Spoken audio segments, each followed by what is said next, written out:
Hello रे friends, मैं सुमन और स्वागत करती हूँ आपका अपने चैनल आपकी सहेली सुमन में। आज की वीडियो में हम बात करेंगे एक इन्फॉर्मेटिव टॉपिक पर। आपको पीरियड्स आ रहे हैं तो कैसे प्रेगनेंसी हो सकती है। फिर आप ये कहती हैं कि इस महीने मुझे डेट पे ही पीरियड्स आए थे, लेकिन फिर कुछ दिन गुजरने के बाद जब प्रेगनेंसी टेस्ट किया तो प्रेगनेंसी टेस्ट पॉजिटिव आ रहा है, या सोनोग्राफी की जो रिपोर्ट है वो ये शो कर रही है कि मैं प्रेग्नेंट हूँ, गर्भवती हो चुकी हूँ। तो ऐसा किस तरह से हो जाता है, अब मैं आपको एक एग्जाम्पल से समझाने की कोशिश करती हूँ। सपोज कर ले कि किसी भी महिला की पीरियड्स की डेट 10 नवंबर थी और 10 दिसंबर को उसको नेक्स्ट पीरियड आने थे, जो कि 10 दिसंबर को ही आए। एक या दो दिन पहले आ गए या फिर एक या दो दिन बाद में आ गए। अब पीरियड्स जब नॉर्मल है महिला के अंदर तो यह भी होता है कि कभी किसी महीने ब्लीडिंग थोड़ी कम भी हो सकती है, किसी महीने थोड़ी सी ज्यादा भी हो सकती है। और नॉर्मल पीरियड्स भी 2-3 दिन अपनी डेट से पहले भी आ सकते हैं या 2-3 दिन बाद में भी आ सकते हैं। तो ऐसा होना नॉर्मल है। हो सकता है कि आपकी डेट थी 10 दिसंबर को, आपको 11, 12 या फिर 13 को पीरियड्स आ गए। तो पीरियड्स तो आ गया, लेकिन बहुत लाइट पीरियड्स आया। आपने यही समझ लिया कि आपको पीरियड्स आया, थोड़ा सा डिले होके आया है, ब्लीडिंग थोड़ी सी कम हुई है, लेकिन आपका यह पीरियड ही है। लेकिन फिर होता क्या है, जैसे ही कुछ दिन गुजरते हैं आपको अपने अंदर कुछ अजीबोगरीब से सिम्टम्स आने शुरू हो जाती हैं, जो पहले आपको अपने अंदर कभी भी नहीं फील हुई।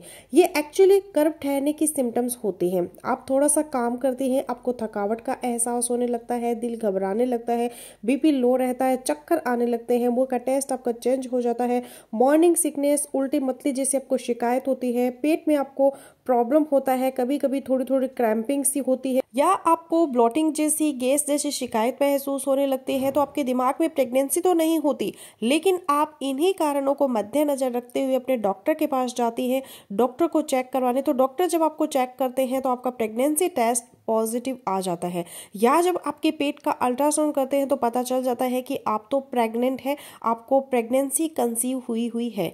तो एक्चुअली फिर ये जो पीरियड्स थे आए थे आपको, वो क्या था, वो आपकी इम्प्लांटेशन ब्लीडिंग थी।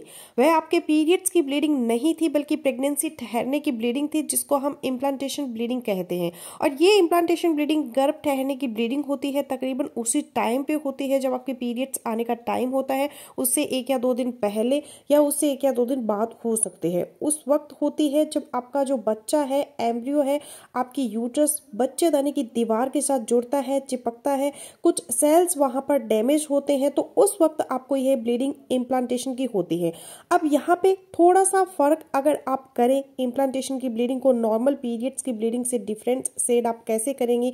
जो नॉर्मल पीरियड्स की ब्लीडिंग होती है उसका फ्लो थोड़ा सा ज्यादा होता है, ब्लीडिंग थोड़ी ज्यादा दिन तक रहती है, 2 दिन 3 दिन तक ब्लीडिंग थोड़ी ज्यादा होती है, फिर फ्लो कम होता है, धीरे धीरे 5 से 7 दिन तक रह सकती है। जबकि इम्प्लांटेशन की जो ब्लीडिंग होती है ये आपको मैक्सिमम 1 दिन या 2 दिन रह सकती है, 2 दिन भी नहीं, 1 ही दिन या 1 दिन भी नहीं, कुछ महिलाओं में कुछ घंटों के लिए भी सिर्फ होती है। इसमें बहुत ज़्यादा फ्लो नहीं होता, और जब आपके साथ ऐसा होता है तो आपको ये लगता है कि आपका यह पीरियड आया था, लेकिन पीरियड्स थोड़ा कम था, स्कैंटी पीरियड्स थे, लेकिन एक्चुअली ये आपके पीरियड्स नहीं थे, ये इम्प्लांटेशन की ब्लीडिंग थी, गर्भ ठहरने की ब्लीडिंग थी। और फिर इसलिए कई बार ऐसा होता है कि जब महिलाएं डॉक्टर के पास जाती हैं चेकअप करवाने के लिए, तो उनके हिसाब से वह प्रेग्नेंट नहीं होती, लेकिन जब चेकअप किया जाता है तो पॉजिटिव होता है टेस्ट भी, और अल्ट्रासाउंड के अंदर भी प्रेगनेंसी मौजूद होती है।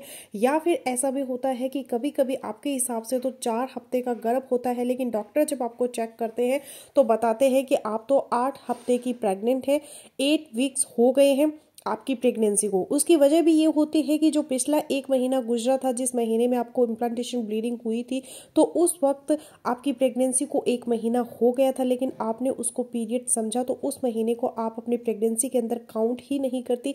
तो एक्चुअली आपके 2 महीने प्रेगनेंसी के हो चुके होते हैं। तो पीरियड्स में प्रेगनेंसी इस सेंस में हो सकती है, लेकिन एक्चुअली अगर आपको नॉर्मल पीरियड्स आ रहे हैं, पीरियड्स नहीं मिस नहीं हुए हैं, तो प्रेगनेंसी नहीं ठहर सकती। अब दूसरी जो चीज़ महिलाएं बार बार पूछती है कि अगर गर्भ ठहर गया है, प्रेगनेंसी आपको हो गई है, आपने कंफर्म कर लिया है, कि टेस्ट से भी आपने कंफर्म कर लिया है, अल्ट्रासाउंड से भी कि आपकी प्रेगनेंसी पॉजिटिव है, तो क्या उसके बाद हल्की फुल्की ब्लीडिंग प्रेगनेंसी के दौरान हो सकती है। कुछ महिलाएं ये कहती है कि हल्की फुल्की ब्लीडिंग होना अर्ली प्रेगनेंसी में नॉर्मल है, परेशानी की बात नहीं है, लेकिन ऐसा नहीं है। आपको ये चीज़ दिमाग में रखनी है कि जब भी आपकी प्रेगनेंसी कंफर्म हो गई है तो अगर आपको अर्ली प्रेगनेंसी में ब्लीडिंग होती है, इसको हमेशा डेंजरस साइन समझना है और तुरंत अपने डॉक्टर से कंसल्ट करना है। इसकी कई सारी वजह हो सकती है। एक तो वही जो हमने अभी डिस्कस की कि इम्प्लांटेशन ब्लीडिंग जो होती है, लेकिन वो प्रेगनेंसी की शुरुआत में ही हो जाती है, बाद में नहीं होती। बाद में प्रेगनेंसी के दौरान ब्लीडिंग होने की कुछ और वजह हो सकती है। उनमें से एक तो हो सकती है अर्ली मिसकैरेज। भगवान ना करे आपकी प्रेगनेंसी खराब होने जा रही है, उसमें यह होता है कि ब्लीडिंग आपको ज़्यादा फ्लो के साथ हो सकती है।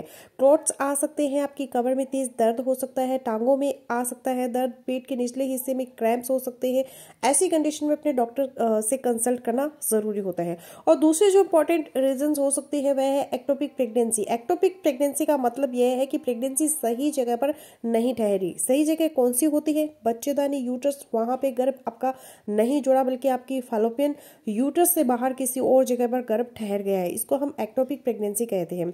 इसके अंदर भी आपका प्रेगनेंसी टेस्ट तो पॉजिटिव आ रहा होता है, लेकिन साथ में आपको ब्लीडिंग या फिर स्पॉटिंग की शिकायत रहती है। यह भी एक डेंजरस कंडीशन होती है। इसमें भी अपने डॉक्टर से कंसल्ट तुरंत करना चाहिए। प्रेगनेंसी के दौरान ब्लीडिंग होने की तीसरी वजह हो सकती है सब कोरियोनिक हेमरेज। सब कोरियोनिक हेमरेज यह क्या होती है? जब बच्चा बच्चेदानी की दीवार के साथ चिपक रहा होता है तो सही तरह से चिपक नहीं पाता। बच्चे और बच्चेदानी की दीवार के बीच में ब्लड इकट्ठा हो जाता है। इस ब्लड की कलेक्शन से फिर थोड़ा थोड़ा ब्लड बाहर निकलता रहता है। ऐसी कंडीशन में भी अपने डॉक्टर को बताना और चेकअप करवाना ज़रूरी होता है। वह शुरू में ही आपको मेडिसिन और हार्मोनल सपोर्ट दे सकते हैं ताकि आपका अबॉर्शन ना हो और आपकी प्रेगनेंसी सेफ हो जाए। फिर कई बार ऐसा भी होता है कि सर्वाइकल पॉलिप्स बने होते हैं। बच्चेदानी के जो नीचे वाला हिस्सा होता है उसमें कुछ ग्रोथ बन जाती है, वहां से भी ब्लीडिंग हो सकती है। या बच्चेदानी के मुंह पर जख्म बन जाते हैं जिनको सर्वाइकल एरोजन्स कहा जाता है। उस कंडीशन में भी आपको प्रेगनेंसी में ब्लीडिंग हो सकती है। और पेनफुल इंटरकॉर्स होता है आपके लिए जब सर्वाइकल एरोजन्स बने होते हैं, ये भी एक निशानी होती है। इसकी आपको डॉक्टर को चेक करवाना चाहिए। सम टाइम ऐसा भी होता है कि आपको सिर्फ वजाइनल इन्फेक्शन ही होता है और कुछ नहीं होता, जो मेडिसिन से ट्रीट हो जाता है, उसकी वजह से भी आपको ब्लीडिंग हो रही होती है। तो अपनी प्रेगनेंसी को सेव करने के लिए आपको इसको इग्नोर नहीं करना। फाइनली आज की इस वीडियो का टेक होम मैसेज ये है कि नॉर्मल पीरियड्स के होते समय आपको प्रेगनेंसी नहीं हो सकती जब तक आपके पीरियड्स मिस ना हो। कभी कभी आप इम्प्लांटेशन की ब्लीडिंग को कंफ्यूजन कर जाती है, उसको आप अपने पीरियड्स की ब्लीडिंग समझती है, लेकिन वो इम्प्लांटेशन की ब्लीडिंग होती है और आपको प्रेगनेंसी हो गई हो तो उसके दौरान की ब्लीडिंग को आपको कभी भी नॉर्मल नहीं समझना और तुरंत डॉक्टर से कंसल्ट करना है। तो चैनल को सब्सक्राइब जरूर कर लीजिएगा और बेल नोटिफिकेशन को भी ऑन कर लीजिएगा ताकि आगे आने वाली वीडियोस आप तक पहुंच सके। मिलते हैं अगली किसी वीडियो में, तब तक अपना ख्याल रखिएगा।